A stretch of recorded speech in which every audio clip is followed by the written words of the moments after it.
గొల్యాతును చంపి ఇశ్రాయేలుకు విజయం తెచ్చిన దావీదుని రాజ్యద్రోహిగా, దేశద్రోహిగా భావించి చంపటానికి రాజే ఈటి తీసుకొని వెంటబడ్డ అనుభవాలు. తర్వాత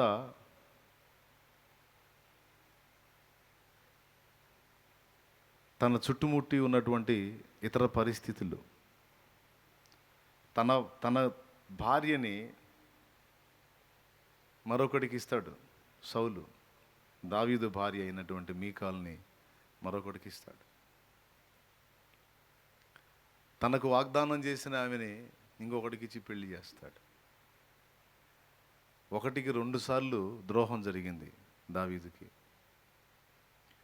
మొదట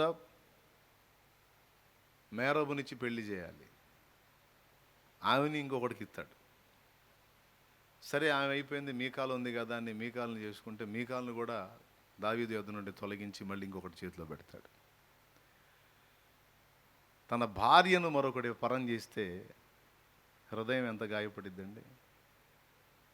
రాజకుమార్తె అయిన తన భార్య మరొకని పాలైంది, అది పెద్ద గాయం. రాజ్యం ఇస్తానని, గొప్ప చేస్తానన్న రాజు ఈటి తీసుకొని తరుముతున్నాడు, అదొక వేదన. తల్లిదండ్రులకు, ఇంటి వారికి, కుటుంబానికి దూరమై అడవుల్లో, చెట్టల్లో, గుట్టల్లో, పుట్టల్లో, కొండల్లో, కోనల్లో తిరుగుతూ ప్రాణాలను అరచేతిలో పెట్టుకొని సంవత్సరాలు ప్రయాణం చేశాడు. అచ్చంగా అరణ్యపు జీవితమే జీవించాడు. పాపం చిన్నప్పటి నుంచి అడవిలోనే గొర్రెలు కాసుకుంటూ బతికాడు. విజయాలు సాధించిన తర్వాత కూడా అరణ్యపు అనుభవాలు తప్పలేదు. సహజంగా గొప్ప విజయాన్ని పొందినప్పుడు గొప్ప ఉల్లాసం ఉంటుంది ఎవరికైనా. కానీ దావీదుకి గొప్ప నిరాశ ఎదురైంది. శత్రువుని చంపి అందరి చేత జయధ్వానాలు పొందిన కొద్ది సమయంలోనే తరంబట్టం మొదలుపెట్టాడు పాపం. ఈ అనుభవాల్లో చాలా కీర్తనలు రాసుకున్నాడు.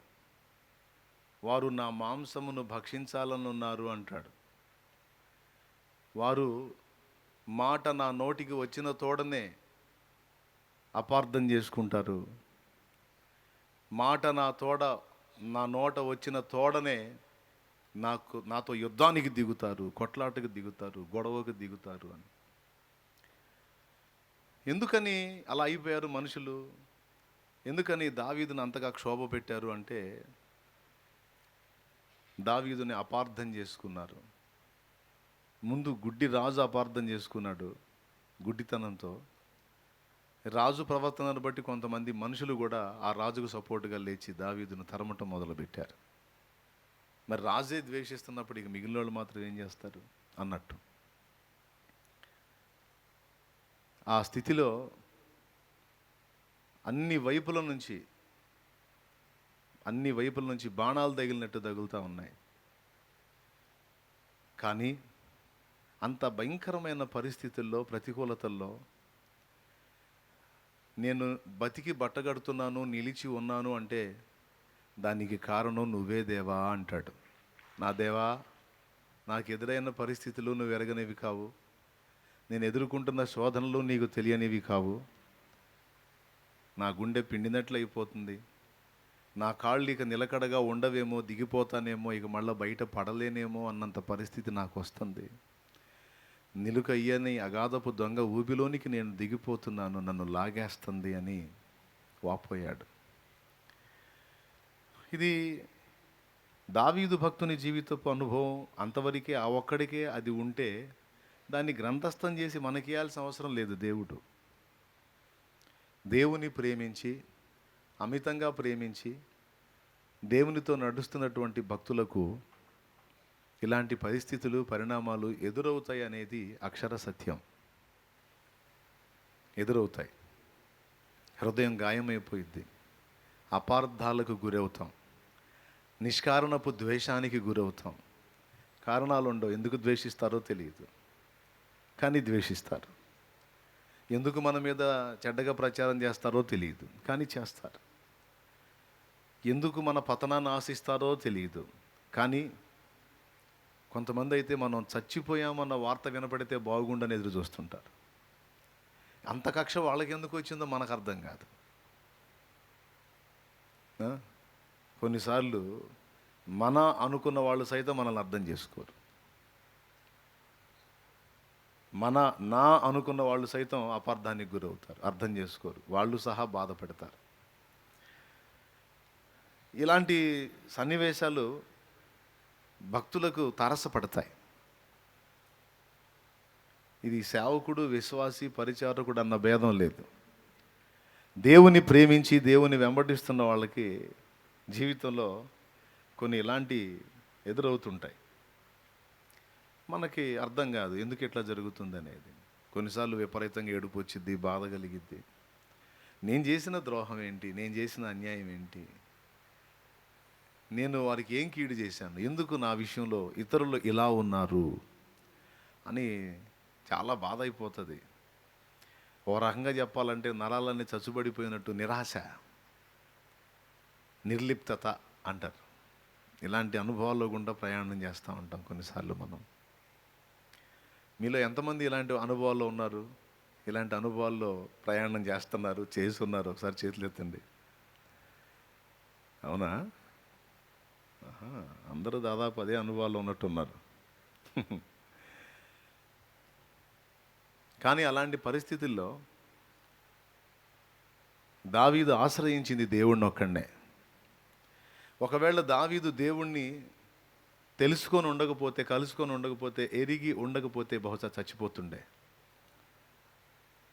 ఎందుకంటే అలాంటి అనుభవాల్లోకి వెళ్ళిపోయాడు పాపం. నాకు తెలియదు, గ్రంథం చదువుతుంటే, ఆ కీర్తనలు చదువుతుంటే, అందులో ఆయన వాడిన పదాలు చూస్తుంటే ఇంత దారుణమైనటువంటి పరిస్థితుల్లోకి వెళ్ళి మనిషి ఎలా బతికున్నాడు అంటే, మళ్ళా కీర్తనలో ఆయనే చెబుతాడు, యెహోవా నా కాపరి, యెహోవా నా కాపరి. నేను ఆయన చేత నడిపించబడుతున్నాను, ఆయన కాపుదల కింద నేనున్నాను. పచ్చిక బయళ్లలో నన్ను పరుండబెడతాడు, జీవజల ఓటల దగ్గరికి నన్ను నడిపించి ప్రశాంత శాంతికరమైన జలముల దగ్గర నా దాహార్తి తీరుస్తాడు. తన నామమును బట్టి నీతి మార్గంలో నేను నడవలసిన త్రోవలో ఆయన నన్ను నడిపిస్తాడని 3 చెప్పాడా? వెంటనే 4వ మాట ఏమంటాడు చూసారా? గాఢాంధకారపు లోయలలో నేను సంచరించినను అపాయమునకు భయపడను. ఇప్పుడు ముందు 3 వచనాల్లో నాకు లేమి కలగదు, పచ్చిక గల చోట్ల పరుండబెడతాడు, శాంతికర జలముల యొద్దకు నన్ను నడిపిస్తాడు, తన నామమును బట్టి నీతి మార్గములో నన్ను నడిపిస్తాడు అని అన్నీ ఘనంగా చెప్పి 4వ వచనం దగ్గరకు వచ్చేసరికి మళ్ళీ అంటాడు గాఢాంధకారపులో. మళ్ళీ ఇంకా గాఢాంధకారపు లోయలు ఎక్కడున్నాయి? పచ్చిక బయళ్ళేగా, శాంతికర జలాలేగా, సమృద్ధేగా, మళ్ళీ లేమేంటి?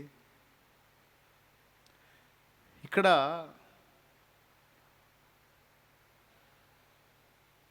మూడు మాటలేమో దేవుని గురించి మనుషులకు చెబుతాడు, 4వ మాట దగ్గరకు వచ్చేటప్పటికి డైరెక్ట్గా దేవుడితో మాట్లాడుతుంటాడు. మీరు కావాలంటే చూడండి, ముందు 3 వచనాలు చదవండి.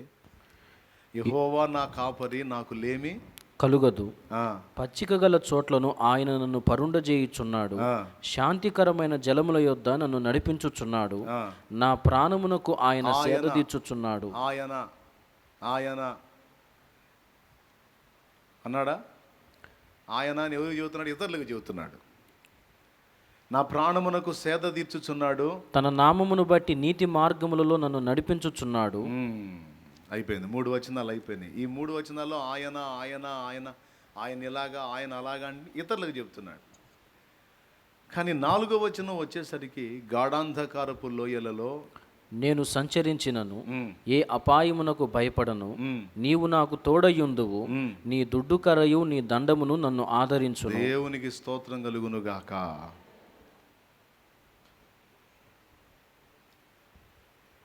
పైన నువ్వు అన్నీ బాగా చెప్పి మళ్ళీ 4వ వచనం దగ్గరికి వచ్చేటప్పుడు మళ్ళీ గాఢాంధకార లోయలు అన్నావేంటి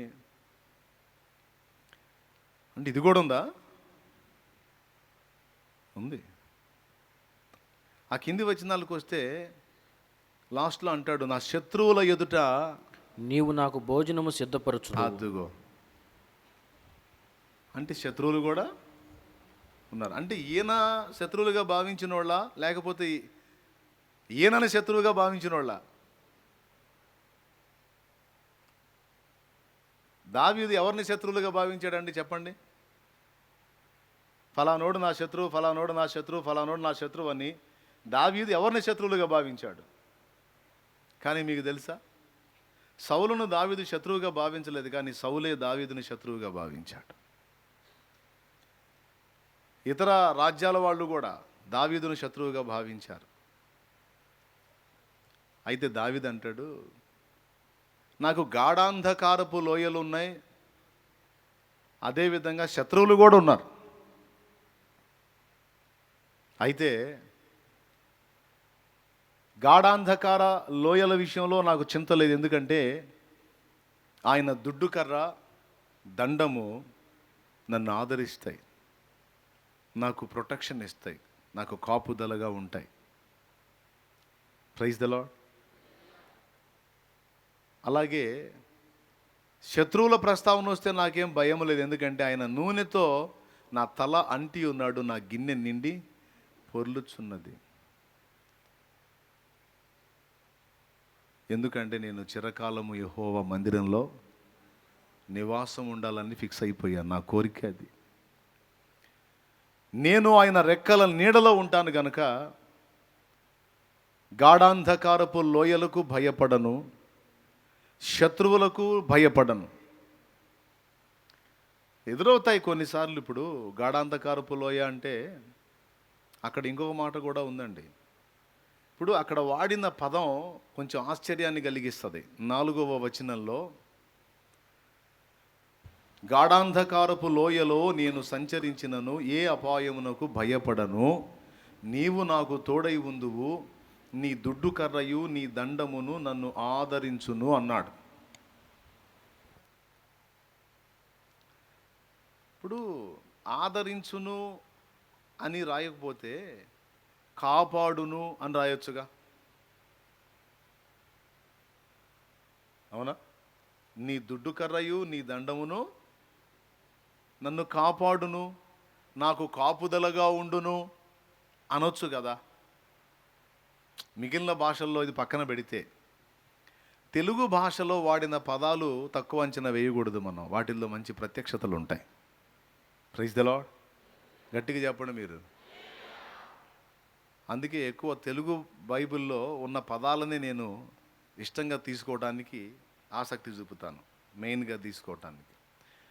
ఎందుకంటే మన భాష ప్రాచీన భాష. తెలుగు అనేది ఇప్పటిది కాదు, ప్రాచీన భాష. కొంతమంది పండితోత్తములు చెప్పింది ఏంటంటే, బైబిల్ గ్రంథం మిగిలిన భాషల్లో అర్థం చేసుకునే దానికన్నా తెలుగు భాషలో అర్థం చేసుకుంటే బోలెడన్ని ప్రత్యక్షతలు కలుగుతాయని చెప్పారు. దేవునికి మహిమ. వేరే భాషల్లో అర్థం చేసుకోవటం కన్నా తెలుగు భాషలో బైబిల్ని కానీ అర్థం చేసుకోవటానికి ప్రయత్నం చేస్తే బోలెడని రహస్యాలు తేటచెల్లమవుతాయి, ఎన్నో మరుగైన విషయాలు ప్రత్యక్షమవుతాయి అనేది భక్తులు చెప్పినటువంటి మాట. ఇక్కడ దుడ్డు కర్రయు దండము నన్ను ఆదరించును అనే మాట అన్నాడు.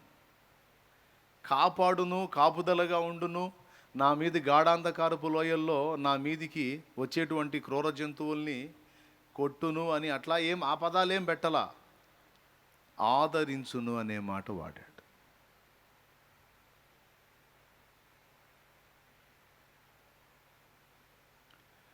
ఆ మాట మీద కొంచెం ఆలోచన చేస్తే నాకు ఇదే కనిపించింది. మనకి కొండను ఎక్కిన అనుభవాలే కాదండి, లోయలోకి దిగిపోయిన అనుభవాలు కూడా ఎదురవుతాయని మర్చిపోకూడదు. ఒక విజయం పొందిన తర్వాత ఇక ఆ విజయ పరంపర నిరంతరం కొనసాగిద్ది అనుకోవద్దు. నీ చేత ఓడిపోయినటువంటి శత్రువు ఒకసారి శత్రువుతో తలపడ్డప్పుడు ఒక విషయంలో నువ్వు గెలిచావు అనుకో, తర్వాత ఇక వాడు కుట్ర మొదలు పెడతాడు. నన్ను గెలుస్తావురా, నీ పని చెప్తానా కానీ వాడు కొన్నిసార్లు కారణాలు కూడా ఉండవు, సరైన కారణాలు కూడా ఉండవు, చిన్న చిన్న విషయాలే ఇవో ఎక్కడ లేని నిరాశ వచ్చింది. మీకు ఎప్పుడన్నా ఎలాంటి అనుభవం తగిలిందా? హేతు ఏమి ఉండదు, సరైన కారణం ఉండదు, కానీ ఏదో తెలియని నిరాశ, నిస్పృహ, నిర్లిప్తత, దిగజారిపోయినట్టుగా అనిపిస్తుంది. ఎందుకు అర్థం కాదు, మళ్ళీ అన్నీ బాగానే ఉంటాయి. అది సైతాను కుట్ర. దిగజారిపోయినటువంటి అనుభవాల్లోకి తీసుకెళ్తాడు వాడు. లోయ అంటే దిగి పోవలసినది, మెరక అంటే ఎక్కిపోవాల్సింది, లోయ అంటే దిగిపోవలసినది. అది కూడా మామూలు లోయ, ఏదన్నా వెలుగున్న లోయ అయితే ఎంత లోయ అయినా సరే దిగి మళ్ళీ ఎక్కుదాం. గాఢాంధకారపు లోయ అంటే కన్ను పొడుచుకున్న కనబడని లోయ. దేవునికి స్తోత్రం. పైనేమో పచ్చిక బయళ్ళంటివి, శాంతికర జలాలంటివి, నాకు లేమి లేదంటివి, నా ప్రాణానికి సేద తీర్చాడంటివి, అన్ని మాటలు పలికితివి, 4వ వచనం దగ్గర రాగానే గాఢాంధకారపు లోయ అంటివి.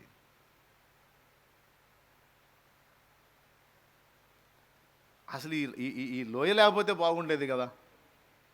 దేవునికి స్తోత్రం. ఏమి లేకపోతే, ఈ లోయ లేకపోతే బాగుండేది కదా. అంటే ఏం బాగుండదు.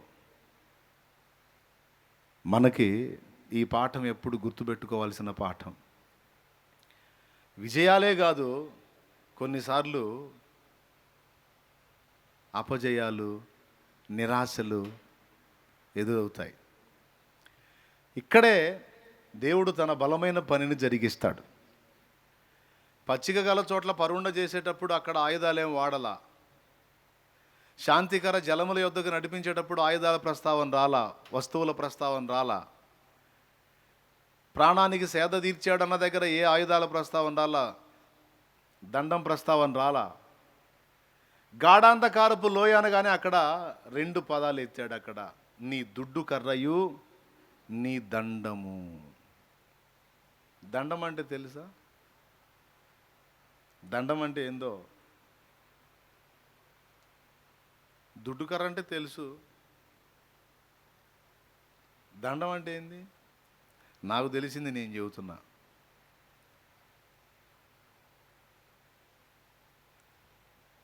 కొన్ని చోట్ల చిక్కుబడిపోతాయి గొర్రె పిల్లలు. ఇట్లా రౌండ్, ఇట్లా వంకర ఉంటుంది, ఒక చిన్న రౌండ్ ఉంటుంది ఇట్లా కర్ర. ఈ చిక్కుబడ్డప్పుడు మీరు గొడుగు కర్ర చూసారా? ఇట్లా ఇట్లా అంబరిల్లా గొడుగు కర్ర ఇలా బెండ్ అయి ఉంటుంది, ఆ టైప్ ఉంటుంది. ఎక్కడన్నా అవి ఇరుక్కుపోయినా, చిక్కుకుపోయినా, ఏ పొదల్లో అయినా పడిపోయినా, దాన్ని రావటానికి కుదరలేదనుకో, దారి చూపించినా రాదు. అది దారి చూపిస్తాడు, దా దా అని దారి చూపిస్తాడు, రాదు. అది అటు తిరిగి వే వే అంటుంటుంది. అప్పుడు ఈ దండం దాన్ని మెడకేసి ఇటు తిప్పి బయటికి లాగుతాడు. దేవునికి స్తోత్రం. అది నా గుంట్లో పడింది అనుకో, దండం మెడకేసి పైకి లాగుతాడు. అక్కడక్కడ మీరు యేసు ప్రభు బొమ్మలు చూస్తుంటారు, ఆర్ట్ చూస్తుంటారు కదా. ఒక బొమ్మ మీకు నెట్లో కొడితే వచ్చింది. యేసయ్య చేతిలో ఆ గొడుగు కర్ర లాంటిది ఉంటుంది, గొర్రె పిల్లేమో కింద ఉంటుంది, దాన్ని లాగుతున్నట్టుగా, ఈ కర్ర చేతిలో ఉంటుంది, లాగుతున్నట్టుగా ఫొటోస్ ఉంటాయి.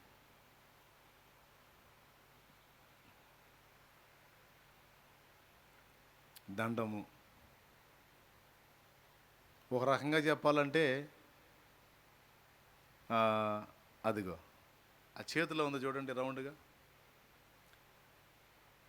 అది దుడ్డు కర్ర కాదు, అదిగో గొడుగు కర్ర ఆకారంలో పైన పైన బెండ్ అయి ఉంది చూడండి, దండము.